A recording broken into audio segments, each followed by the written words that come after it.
Tumšajās vakaras stundās aicinoši izgaismota Rēzeknes Zaļā sinagoga. Lai gan ilgu laiku ēka bija kritiskā stāvoklī, 2013. gada nogalē tajā uzsākti rekonstrukcijas darbi, kas tūlīt noslēgsies, un 19. gadsimta vidū celtais kultūras piemineklis atplauks. Tā kā Zaļās sinagogas celtniecībā izmantoti norvēģu būvniecības principi, rekonstrukcijas darbos aktīvi iesaistījās arī Rēzeknes pilsētas sadarbības partneri no Aust-Agderes apgabala Norvēģijā, proti Sameidas tehniskās skolas jaunieši te izgāja praktiskās apmācības. I think it's similar to places you can practice in Norway, but it's very important for us to have the culture exchange next to the subject exchange. So this is very important for us to have contact with the Rēzekne municipality and the school system here. Norvēģu skolēni te praktizējās gan dažādu būvniecības darbu veikšanā, gan arī ēdināšanas jomā. When you do it with your own hands and fail, you learn from your fails and you get experience.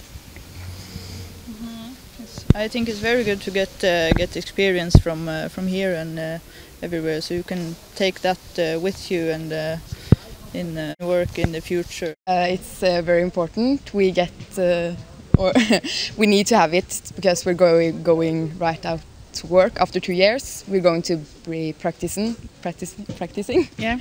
in a workplace. So it's important that we have a lot of practice from before. And well, to come to Latvia and work, that's also a big opportunity. It will look good when we are going to apply to get a job.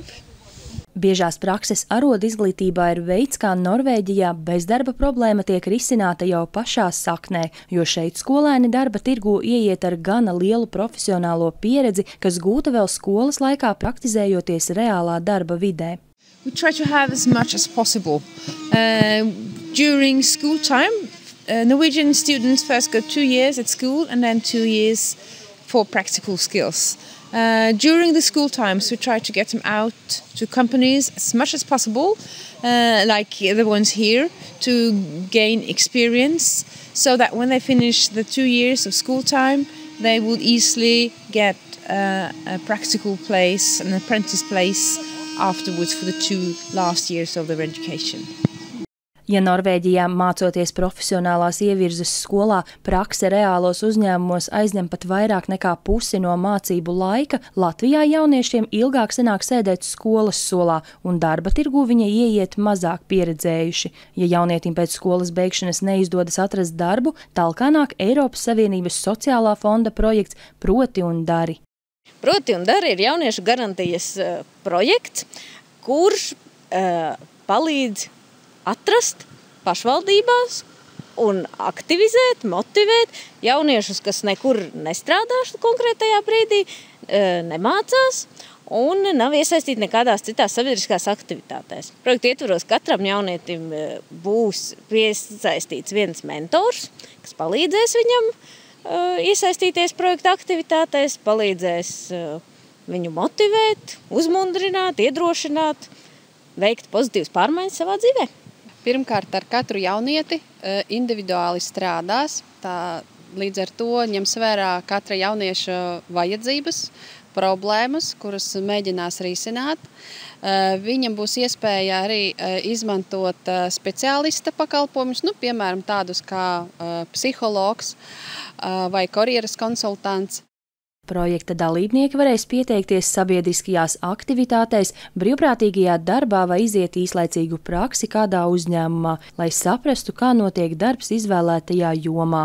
Jaunietis interesējās par tālbraucēju profesiju, un tad viņam pilnīgi iespējams šajā projektā būs iespēja aiziet uz uzņēmumu, kas nodarbojas ar šo lietu, un paskatīties, kā tālbraucēji strādā ar kādiem dokumentiem, ar kādām mašīnām, un tad viņš var pēc tam izlemt, vai viņam jāturpina tālāk, vai tomēr viņam jāmeklē kaut kas cits.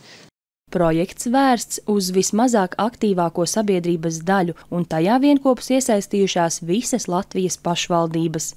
Tas jau arī būs sasniegums, ka katrā pašvaldībā būs vismaz viens vai pat lielākās pašvaldībās vairāk šo cilvēku, kas mācēs sniegt kvalitatīvu, atbilstošu atbalstu jauniešiem, kas dažādu iemeslu dēļ nav aktīvi savā dzīvē. Un tas ir tāds ilgtspējīgs mērķis, kas paliks un ko nekad nevarēs atņemt pašvaldībai kā ieguvums no projekta, ka šie cilvēku resursi strādās pašvaldībā, pat ja projekta finansējums būs vienā brīdī izbeidzies. Jauniešu garantijas iniciatīvu plānots īstenot līdz 2018. gada noslēgumam. Šajā laikā projektā paredzēts iesaistīt 5262 jauniešus, no kā liela daļa būs tieši Latgales reģionā, kur neaktīvo jauniešu īpatsvars sastāda vairāk nekā 20%.